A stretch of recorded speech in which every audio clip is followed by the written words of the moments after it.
അസ്സലാമു അലൈക്കും വറഹ്മത്തുള്ളാഹി വബറകാതുഹു. അൽഹംദുലില്ലാ വസ്സലാത്തു വസ്സലാമു അലാ റസൂലില്ലാ.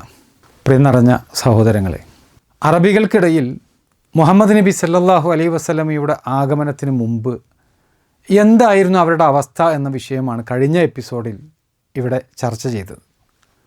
ഇന്ന് ഇൻഷാ അല്ലാഹ് മുഹമ്മദ് നബി സല്ലല്ലാഹു അലൈഹി വസല്ലമയുടെ കുടുംബ പരമ്പരയാണ് നമ്മുടെ ചർച്ചാ വിഷയം. സഹോദരങ്ങളെ, ഇന്ന് ഇവിടെ സംസാരിക്കുന്നത് മുഹമ്മദ് എന്ന പേരുള്ള ഒരു സാധാരണ മനുഷ്യൻ്റെ കുടുംബ ചരിത്രത്തെക്കുറിച്ചല്ല, മറിച്ച് ചരിത്രത്തെ മാറ്റിമറിച്ച, ലോകത്തിന് തന്നെ വിജ്ഞാനത്തിൻ്റെ പ്രകാശം നൽകിയ ഒരു മഹാപ്രവാചകൻ്റെ കുടുംബ വേരുകളെക്കുറിച്ചാണ് ഇന്നിവിടെ സംസാരിക്കുന്നത്.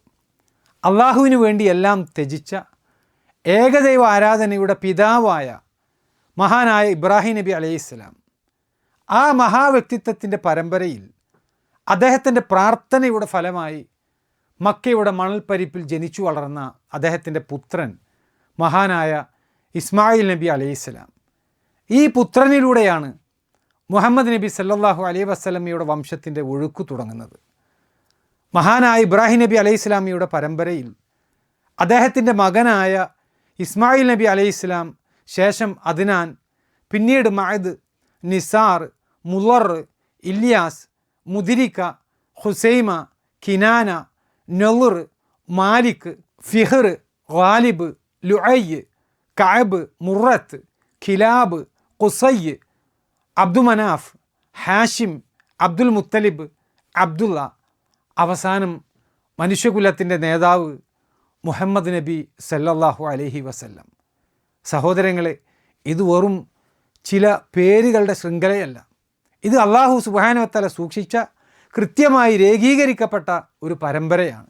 ഓരോ തലമുറയിലും അള്ളാഹു സുബ്ഹാനഹു വ തആല തിരഞ്ഞെടുത്ത ആളുകളാണ് ഇവിടെ എടുത്തു പറഞ്ഞ ഈ പേരുകൾ. മുഹമ്മദ് നബി സല്ലല്ലാഹു അലൈഹി വസല്ലമയുടെ പിതൃവ്യന്മാരിൽ ഒരാളായ ഹാഷിം മക്കയിലെ അതിഥി സൽക്കാരത്തിൻ്റെ പ്രതീകമായിരുന്നു. അബ്ദുൽ മുത്തലിബ് കഅബയുടെ സംരക്ഷണത്തിൽ ഉറച്ചുനിന്ന ധീരനായ വ്യക്തിയാണ്. മുഹമ്മദ് നബി സല്ലല്ലാഹു അലൈഹി വസല്ലമയുടെ പിതാവ് അബ്ദുള്ള എന്ന് പറയുന്നത് ഈ വംശപരമ്പരയിൽ എണ്ണിപ്പറഞ്ഞ പ്രധാനപ്പെട്ട ഒരു കണ്ണിയാണ്. പ്രവാചകൻ്റെ പരമ്പര വഴിതെറ്റിപ്പോയ വിഗ്രഹാരാധകരായ ആളുകളുടെ പരമ്പരയായിരുന്നു എങ്കിലും അള്ളാഹു അതിനെ ഒരു പ്രത്യേക സംരക്ഷണത്തിൽ സൂക്ഷിച്ചു എന്നുള്ളതാണ് ചരിത്രം. ഇതുപോലെ തന്നെ മുഹമ്മദ് നബി സല്ലല്ലാഹു അലൈഹി വസല്ലമയുടെ മാതൃവംശവും അറിയപ്പെട്ടതാണ്. അദ്ദേഹത്തിൻ്റെ ഉമ്മ ആമിന ബിൻത്ത് വഹബ്, ബനു സഹറയിൽപ്പെട്ട മഹദിയായിരുന്നു അവർ. അങ്ങനെ മുഹമ്മദ് നബി സല്ലല്ലാഹു അലൈഹി വസല്ലമയുടെ പിതൃവംശത്തിൻ്റെ പരമ്പരയും മാതൃവംശത്തിൻ്റെ പരമ്പരയും ഖിലാബിൽ ചെന്ന് ചേരുന്നതായി ചരിത്രം രേഖപ്പെടുത്തുന്നത്. സഹോദരങ്ങളെ, പ്രവാചകൻ്റെ ചരിത്രം പറയുമ്പോൾ, അവിടുത്തെ കുടുംബ പരമ്പരയെക്കുറിച്ച് സംസാരിക്കുമ്പോൾ നമ്മൾ മനസ്സിലാക്കേണ്ട പ്രധാനപ്പെട്ട ഒരു കാര്യമാണ് ഖുറൈശികളിൽ ഖുസയ്യിനുണ്ടായിരുന്ന വലിയ ഒരു സ്ഥാനം.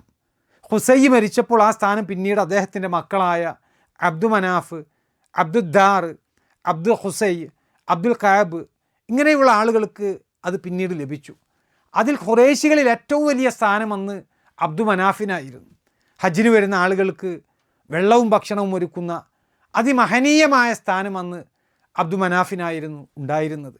എന്നാൽ അബ്ദുമനാഫ് മരിച്ചപ്പോൾ പിന്നീട് ഈ സ്ഥാനം ഹാഷിമിന് ലഭിച്ചു. ഹാഷിമിന് ആ സ്ഥാനം ലഭിച്ചപ്പോൾ ആ പദവി ഒന്നുകൂടി മികച്ച രൂപത്തിൽ ഉപയോഗപ്പെടുത്താൻ അദ്ദേഹത്തിന് സാധിച്ചു. തണുപ്പുകാലത്തും ചൂടുകാലത്തും അവിടേക്ക് വരുന്ന യാത്രാ സംഘങ്ങളെ പരിചരിക്കുകയും ഹാജിമാർക്കും സന്ദർശകർക്കുമൊക്കെ മധുരമുള്ള ഭക്ഷണ വിഭവങ്ങൾ തയ്യാറാക്കി കൊടുത്തിരുന്നത് അദ്ദേഹമായിരുന്നു. അത് കാരണം അദ്ദേഹത്തിന് ഹാഷിം എന്ന സ്ഥാനപ്പേര് ലഭിച്ചു. യഥാർത്ഥത്തിൽ അദ്ദേഹത്തിൻ്റെ ശരിയായ പേര് അംർ എന്നായിരുന്നു. ഈ ഹാഷിമിന് മദീനയിൽ ഷൈബ എന്ന പേരിൽ ഒരു മകനുണ്ടായിരുന്നു. ഹാഷിമിൻ്റെ മരണശേഷം ഹാഷിമിൻ്റെ സഹോദരനായ മുത്തലിബ് മദീനയിലുള്ള ഷൈബയെക്കുറിച്ച് കേട്ടറിയുകയും ആ കുട്ടിയെ തേടി മുത്തലിബ് മദീനയിലേക്ക് പുറപ്പെടുകയും ചെയ്തു.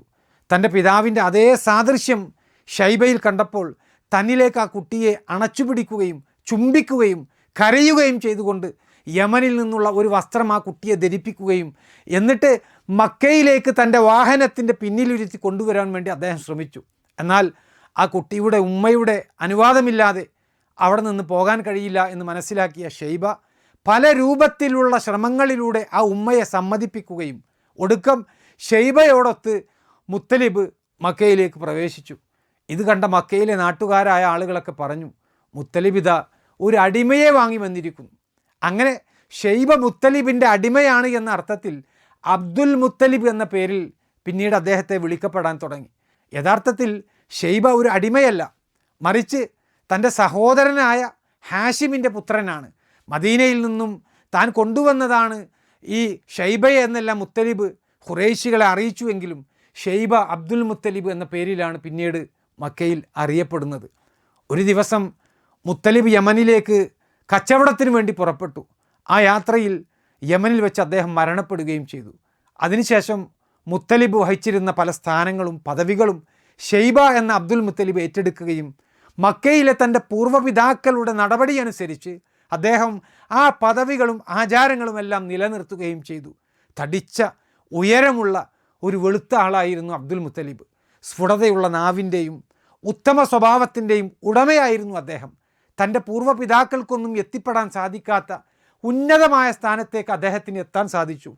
ആ നിലക്ക് തന്നെ മക്കയിലെ തൻ്റെ സമൂഹം അദ്ദേഹത്തെ വല്ലാതെ സ്നേഹിക്കുകയും അതിൻ്റെ പേരിൽ ഷെയ്ബത്തുൽ ഹംദ്, ഫയ്യാൽ ഇങ്ങനെയൊക്കെയുള്ള പേരുകളിൽ അദ്ദേഹം മക്കക്കാർക്കിടയിൽ അറിയപ്പെടാനും തുടങ്ങി.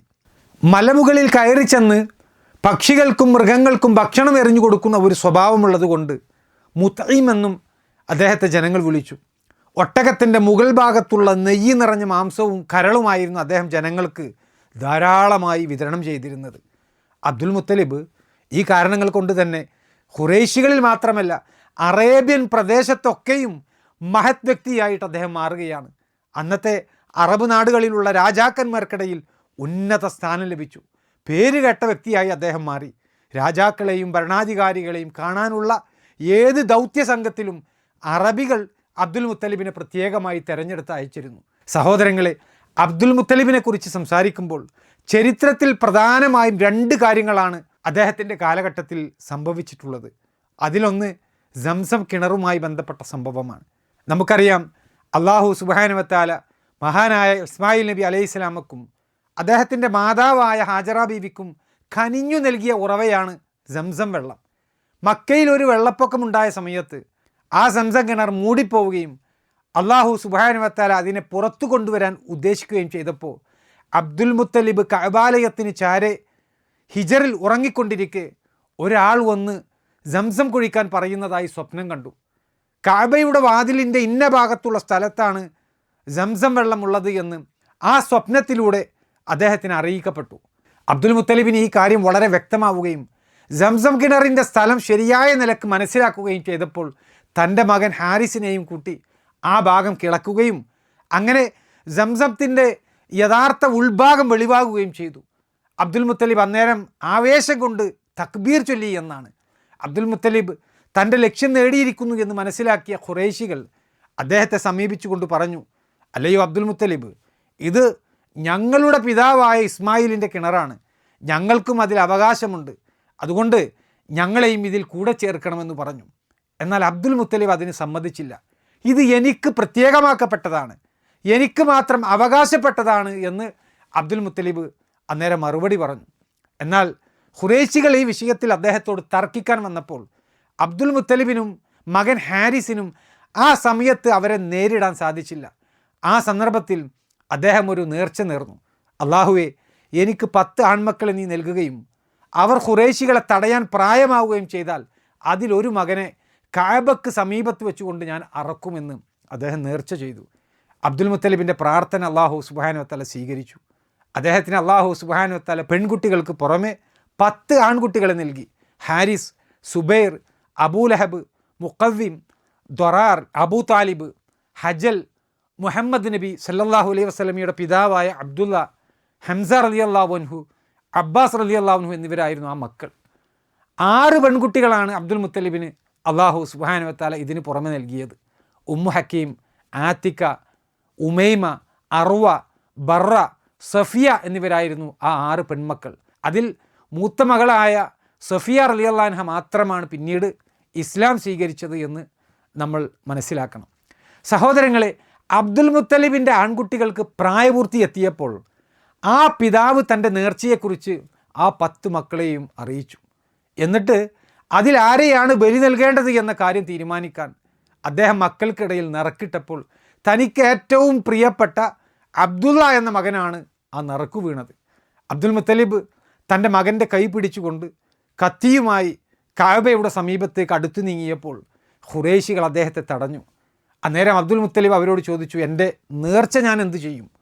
അതിനവർ നൽകിയ മറുപടി, ഒരു ഭാഗത്ത് അബ്ദുള്ളയെയും മറുഭാഗത്ത് 10 ഒട്ടകങ്ങളെയും വെച്ചുകൊണ്ട് നിറക്കിടണം. എന്നിട്ട് അബ്ദുള്ളക്കാണ് നിറക്ക് വീഴുന്നത് എങ്കിൽ വീണ്ടും 10 ഒട്ടകങ്ങൾ അതിലേക്ക് കൂടുതലായി ചേർത്തുകൊണ്ട് വീണ്ടും നിറക്കിടണം. അങ്ങനെ അവരുടെ നിർദ്ദേശം പാലിച്ചുകൊണ്ട് അബ്ദുൽ മുത്തലിബ് ആവർത്തിച്ച് നിറക്കിട്ടുകൊണ്ടിരുന്നു.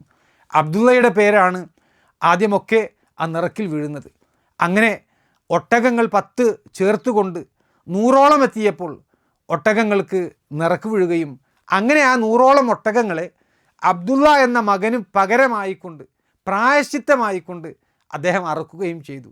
ഈ പ്രായശ്ചിത്തം ആദ്യമായി നടപ്പിൽ വരുത്തിയത് അബ്ദുൽ മുത്തലിബാണ് എന്ന് ചരിത്ര പണ്ഡിതന്മാർ വിശേഷിപ്പിക്കുന്നത്. ഇനി സഹോദരങ്ങളെ, അബ്ദുൽ മുത്തലിബുമായി ബന്ധപ്പെട്ട് ചരിത്രത്തിൽ നടക്കുന്ന രണ്ടാമത്തെ സംഭവം അത് ആനക്കലഹ സംഭവമാണ്. മുഹമ്മദ് നബി സല്ലല്ലാഹു അലൈഹി വസല്ലം ജനിച്ച വർഷത്തിലാണ് ഇത് സംഭവിക്കുന്നത്. അറബികളുടെ ചരിത്രത്തിൽ ഇതുപോലെ ഒരു സംഭവം അതിനു മുമ്പ് ഉണ്ടായിട്ടില്ല എന്നാണ് പണ്ഡിതന്മാർ രേഖപ്പെടുത്തിയിട്ടുള്ളത്. എന്താണ് ആ സംഭവം? അബിസീനിയയിലെ രാജാവായ നജാഷിയുടെ യമനിലെ ഒരു പ്രതിനിധിയായിരുന്നു അബ്രഹത്ത്. അന്നത്തെ യമൻ അത് അബിസീനിയയുടെ കീഴിലുണ്ടായിരുന്ന ഒരു പ്രദേശമായിരുന്നു. ജനങ്ങൾ മക്കയിലെ കഅബയിലേക്ക് പോകുന്നതും അതുപോലെ തന്നെ അവിടെ ഹജ്ജ് ചെയ്യുന്നതും ശ്രദ്ധയിൽപ്പെട്ട അബ്രഹത്ത് കഅബക്ക് പകരം യമനിൽ ഒരു ആരാധനാ മന്ദിരം ഉണ്ടാക്കാനും എന്നിട്ട് ജനങ്ങളെ മുഴുവൻ അങ്ങോട്ട് ശ്രദ്ധ തിരിക്കാനും വേണ്ടി അയാൾ ഉദ്ദേശിക്കുകയാണ്. അങ്ങനെ അയാൾ ഹുല്ലൈസ് എന്ന പേരുള്ള ഒരു ആരാധനാലയം ഉണ്ടാക്കി. അബ്രഹത്ത് ചെയ്ത ഈ ഒരു പ്രവർത്തനം ബനു കിനാന ഗോത്രത്തിൽപ്പെട്ട ഒരാൾ അറിയുകയും അദ്ദേഹം ഒരു രാത്രി യമനിൽ ചെന്ന് ആ ആരാധനാലയത്തിൻ്റെ ചുമരുകളിൽ മാലിന്യം വാരിത്തേച്ച് അത് വൃത്തികേടാക്കി. ഈ വിവരമറിഞ്ഞ അബ്രഹത്ത് കോപാകുലനായിക്കൊണ്ട് മക്കയിലേക്ക് കടന്നു വരാനും അവിടെ ജനങ്ങൾ ഒരുമിച്ച് കൂടുന്ന, ജനങ്ങൾ ആദരിക്കുന്ന ആ കഅബാലയം അത് തകർത്ത് കളയാൻ വേണ്ടി അദ്ദേഹം തീരുമാനമെടുക്കുകയാണ്. എന്നിട്ട് ആ തീരുമാനം നടപ്പിലാക്കാൻ വലിയ ഒരു സൈന്യവുമായി അയാൾ മക്കയുടെ നേരെ പുറപ്പെട്ടു. അദ്ദേഹത്തിൻ്റെ സൈന്യത്തിൽ ഒരു കൂട്ടം ആനയും അതിലുണ്ടായിരുന്നു എന്നാണ്. എന്നിട്ട് അബ്രഹത്തും സൈന്യവും മുന്നോട്ട് നീങ്ങി അറഫയുടെ അടുത്ത് ഏതാണ്ട് മക്കയിൽ നിന്ന് 20 കിലോമീറ്റർ അടുത്തുള്ള മുഹമ്മസ് വരെ എത്തി. അവിടെ വെച്ച് ഖുറൈശികളുടെ പല സ്വത്തുക്കളും അവർ കവർന്നെടുത്തു. അതിൽ അബ്ദുൽ മുത്തലിബിൻ്റെ 200 ഒട്ടകങ്ങളും ഉണ്ടായിരുന്നു. ഖുറൈശികളുടെ നേതാവ് എന്ന നിലക്ക് അബ്ദുൽ മുത്തലിബ് അബ്രഹത്തിൻ്റെ അടുക്കിലേക്ക് പ്രവേശിച്ചുകൊണ്ട് അയാളുമായി സംസാരിക്കാൻ ശ്രമിച്ചു. താങ്കൾ എന്തിനാണ് വന്നത്? താങ്കൾക്ക് എന്താവശ്യമാണ് ഉള്ളത് എന്ന് അബ്ദുൽ മുത്തലിബിനോട് അബ്രഹത്ത് ചോദിച്ചപ്പോൾ അബ്ദുൽ മുത്തലിബ് പറഞ്ഞ മറുപടി, നിങ്ങൾ പിടിച്ചെടുത്ത എൻ്റെ 200 ഒട്ടകങ്ങളെ എനിക്ക് തിരിച്ചു വേണമെന്നാണ്. ഇത് കേട്ട അബ്രഹത്ത് തിരിച്ചു പറയുന്നത്, താങ്കളെ ആദ്യം ഞാൻ കണ്ടപ്പോൾ എനിക്ക് താങ്കളോട് ബഹുമാനമാണ് തോന്നിയത്. പക്ഷേ നിങ്ങൾ ഈ കാര്യം സംസാരിച്ചപ്പോൾ എനിക്ക് താങ്കളോട് വെറുപ്പാണ് തോന്നുന്നത്. കേവലം 200 ഒട്ടകത്തിൻ്റെ വിഷയത്തിലാണോ താങ്കൾ എന്നോട് സംസാരിക്കാൻ വന്നിരിക്കുന്നത്? ഞാൻ തകർക്കാൻ പോകുന്നത് നിങ്ങളുടെയും നിങ്ങളുടെ പൂർവ്വപിതാക്കളുടെയും ഒക്കെ ആരാധനാ കേന്ദ്രമായ കഅബയാണ്. അതിനെക്കുറിച്ചൊന്നും താങ്കൾക്ക് എന്നോട് സംസാരിക്കാനില്ലേ എന്ന് അബ്രഹത്ത് ചോദിച്ചു. ആ ചോദ്യത്തിന് അബ്ദുൽ മുത്തലിബ് നൽകിയ മറുപടി വളരെ ശക്തമുള്ളതായിരുന്നു. ആ ഒട്ടകത്തിൻ്റെ ഉടമസ്ഥൻ അത് ഞാനാണ്. എന്നാൽ നിങ്ങൾ പൊളിക്കാൻ പോകുന്ന ആ കഅബയുടെ ഉടമസ്ഥൻ അത് അള്ളാഹു ആണ്. അത് അവൻ സംരക്ഷിച്ചു കൊള്ളും എന്ന് അബ്ദുൽ മുത്തലിബ് മറുപടി പറഞ്ഞു. അന്നേരം അഹങ്കാരത്തോടുകൂടി ധാർഷ്ട്യത്തോടുകൂടി അബ്രഹത്ത് പറഞ്ഞു, അത് അസാധ്യമാണ്, ആർക്കും എന്നെ തടയാൻ സാധിക്കുകയില്ല. ഈ സംസാരങ്ങൾക്കൊടുവിൽ അബ്രഹത്ത് അബ്ദുൽ മുത്തലിബിൻ്റെ 200 ഒട്ടകങ്ങളെ തിരിച്ചു കൊടുത്തു. അന്നേരം ആ ഒട്ടകങ്ങളെ തിരിച്ചു കിട്ടിയപ്പോൾ അവയുടെ കഴുത്തിൽ ബലിക്കുള്ള അടയാളം കെട്ടിത്തൂക്കിക്കൊണ്ട് അബ്ദുൽ മുത്തലിബ് ആ ഒട്ടകങ്ങളെ മുഴുവൻ ഹറമിലേക്ക് വിട്ടയച്ചു. എന്നിട്ട് മക്കക്കാരായ ആളുകളോട് മുഴുവൻ മലയിടുക്കുകളിലേക്കും മറ്റുമൊക്കെയായി അബ്രഹത്തിൻ്റെ സൈന്യത്തിൽ നിന്ന് അഭയം പ്രാപിക്കാൻ വേണ്ടി നിർദ്ദേശം നൽകി. അതിനുശേഷം അബ്ദുൽ മുത്തലിബ് കഅബയുടെ അടുത്ത് ചെന്നുകൊണ്ട് അള്ളാഹുവിനോട് പ്രാർത്ഥിക്കുകയും അള്ളാഹുവിനോട് സഹായം തേടുകയും ചെയ്തു. ഈ സമയം അബ്രഹത്ത് തൻ്റെ സൈന്യത്തെ ഇളക്കി വിട്ടുകൊണ്ട് മക്കയിലേക്ക് പ്രവേശിക്കാൻ ഒരുക്കങ്ങൾ നടത്തി. എന്നിട്ട് താൻ സഞ്ചരിക്കുന്ന ആനയെ മക്കയിലേക്ക് തിരിക്കാൻ ശ്രമിച്ചപ്പോൾ ആ ആന അങ്ങോട്ടും നീങ്ങാതെ മുട്ടുകുത്തി. ശക്തിയായി ആ ആനയെ അടിച്ചിട്ടും ഒരു ഫലവും ഉണ്ടായില്ല. എന്നാൽ ആ ആനയെ യമനിൻ്റെ ഭാഗത്തേക്ക് തിരിച്ചപ്പോൾ അത് അങ്ങോട്ട് നീങ്ങാൻ തുടങ്ങി. വീണ്ടും മക്കയിലേക്ക് തിരിച്ചപ്പോൾ പഴയതുപോലെ തന്നെ ആന മുട്ടുകുത്തി. ഈ സന്ദർഭത്തിലാണ് അബാബീൽ എന്ന പക്ഷികളെ അള്ളാഹു സുബ്ഹാനഹു വ തആല അവരിലേക്ക് നിയോഗിക്കുന്നത്. കടലമണിയോളം വലുപ്പമുള്ള തീക്കല്ലുകൾ കൊണ്ട് അവരെ എറിഞ്ഞ് ആക്രമണം നടത്തി. ആ ഏറുകൊണ്ടവരെല്ലാം ചവച്ചരക്കപ്പെട്ട വൈക്കോൽ പോലെ ആയിക്കൊണ്ട് മരിച്ചു വീഴുകയും ചെയ്തു. ആ ഏറ് ബാധിക്കാത്ത ആളുകളെല്ലാം തിരിഞ്ഞോടുകയും ആ സങ്കടകരമായ നാശവും സൈന്യത്തിൻ്റെ തിരിഞ്ഞോട്ടവും കാണാൻ അള്ളാഹു സുബ്ഹാനഹു വ തആല അബ്രഹത്തിനെ ബാക്കിയാക്കുകയും അതിനുശേഷം അബ്രഹത്തിന് ഒരു പ്രത്യേകതരം രോഗം ബാധിച്ചുകൊണ്ട് ഓരോ വിരലുകളും മുറിഞ്ഞു വീഴുന്ന അവസ്ഥയുണ്ടായി. അബ്രഹത്ത് തിരിച്ച് യമനിലെ സന്നായിലെത്തിയപ്പോഴേക്കും അയാൾ ഒരു പക്ഷിക്കുഞ്ഞിനെ പോലെ ആയിത്തീർന്നു എന്ന്. അങ്ങനെ ഹൃദയം പൊട്ടിത്തകർന്ന് ഒടുക്കം വളരെ നീചമായ മരണം വരിക്കേണ്ട ഒരു സ്ഥിതിയിലേക്ക് അഹങ്കാരിയായ അബ്രഹത്ത് എത്തിപ്പെട്ടു. ഈ മഹാസംഭവവുമായി ബന്ധപ്പെട്ട് ഒരു അധ്യായം തന്നെ പരിശുദ്ധ ഖുർആനിൽ കാണാൻ സാധിക്കും. ഖുർആനിലെ 105-ാമത്തെ അധ്യായമായ സൂറത്തുൽ ഫീൽ. അതിൽ അല്ലാഹു സുബ്ഹാനഹു വ തആല പറയുന്നത്, അലം തറ കൈഫ ഫഅല റബ്ബുക ബി അസ്ഹാബിൽ ഫീൽ. ആനക്കാരെ കൊണ്ട് നിന്റെ രക്ഷിതാവ് പ്രവർത്തിച്ചത് എങ്ങനെയെന്ന് നീ കണ്ടില്ലേ? അലം യജ്അൽ കൈദഹും ഫീ തദ്ലീൽ. അവരുടെ തന്ത്രം അവൻ പിഴവിലാക്കിയില്ലേ? വ അർസല അലൈഹിം ത്വയ്റൻ അബാബീൽ. കൂട്ടം കൂട്ടമായി കൊണ്ടുള്ള പക്ഷികളെ അവരുടെ നേർക്ക് അവൻ അയക്കുകയും ചെയ്തു. തർമീഹിം ബിഹിജാറത്തിൻ മിൻ സിജീൽ. ചുട്ടുപഴുപ്പിച്ച കളിമൺ കല്ലുകൾ കൊണ്ട് അവരെ എറിയുന്നതായ പക്ഷികൾ. ഫജഅലഹും കഅസ്ഫിൻ മഅകൂൽ. അങ്ങനെ അവൻ അവരെ തിന്നൊടുക്കപ്പെട്ട വൈക്കോൽ തുരുമ്പ് പോലെയാക്കി എന്ന്. ഈ ഒരു സംഭവത്തിന് ശേഷം, അതായത് അബിസീനിയക്കാരെ മക്കയിൽ നിന്ന് അല്ലാഹു സുബ്ഹാനഹു വ തആല ഓടിക്കുകയും വളരെ മോശപ്പെട്ട ഒരു അവസ്ഥ അവർക്ക് ബാധിക്കുകയും ചെയ്തപ്പോൾ അറബ് സമൂഹത്തിൽപ്പെട്ടവർ പിന്നീട് ഖുറൈശികളെ കൂടുതലായി ബഹുമാനിക്കാനും ആദരിക്കാനും തുടങ്ങി. ഇവർ അള്ളാഹുവിൻ്റെ ആളുകളാണ്, അള്ളാഹു അവർക്ക് വേണ്ടി യുദ്ധം ചെയ്തു എന്നൊക്കെയുള്ള ഒരു ചിത്രം പരക്കെ സ്വീകരിക്കപ്പെട്ടു. ശത്രുക്കളുടെ ഉപദ്രവത്തിൽ നിന്നും അള്ളാഹു അവരെ മോചിപ്പിച്ചത് കൊണ്ട് തന്നെ കഅബാലയത്തിൻ്റെ മഹത്വം അവർക്കിടയിലെല്ലാം വർദ്ധിച്ചു. ക്രിസ്തുവർഷം 571 മുഹറം മാസത്തിലാണ് ഈ ആനക്കലഹ സംഭവം നടക്കുന്നത്. മുഹമ്മദ് നബി സല്ലല്ലാഹു അലൈഹി വസല്ലമയുടെ ജനനത്തിൻ്റെ ഏതാണ്ട് 1.5 മാസം മുമ്പായിരുന്നു ഈ സംഭവം നടക്കുന്നത്. അള്ളാഹുവിൻ്റെ വലിയൊരു ദൃഷ്ടാന്തമായിരുന്നു ഈ ഒരു സംഭവം. മുഹമ്മദ് നബി സല്ലല്ലാഹു അലൈഹി വസല്ലമയുടെ ആഗമനത്തിൻ്റെ ഒരു ആമുഖമായിട്ടാണ് ഇസ്ലാമിക ലോകത്തെ പണ്ഡിതന്മാർ ഈ സംഭവത്തെ വിശേഷിപ്പിച്ചിട്ടുള്ളത്. ഇത്രയും കാര്യങ്ങളാണ് ഇന്ന് ഇവിടെ എൻ്റെ പ്രിയപ്പെട്ട സഹോദരങ്ങളുമായി സംസാരിക്കാൻ ഉദ്ദേശിക്കുന്നത്. ഇനി അടുത്തതായി മുഹമ്മദ് നബി സല്ലല്ലാഹു അലൈഹി വസല്ലമയുടെ ജനനവുമായി ബന്ധപ്പെട്ട ചരിത്രത്തിലേക്ക് അടുത്ത എപ്പിസോഡിൽ നമുക്ക് പ്രവേശിക്കാം. അല്ലാഹു സുബ്ഹാനഹു വ തആല അനുഗ്രഹിക്കട്ടെ. വസല്ലല്ലാഹു വസല്ലമ വബാറക അലാ നബിയിന മുഹമ്മദിൻ വഅലാ ആലിഹി വസഹ്ബിഹി അജ്മഈൻ വൽഹംദുലില്ലാഹി റബ്ബിൽ ആലമീൻ. നൂറുൻ അലാ നൂർ, നൂറുൻ അലാ നൂർ, യഹ്ദില്ലാഹു ലിനൂരിഹി മൻ യശാ ويضرب الله الأمثال للناس والله بكل شيء عليم.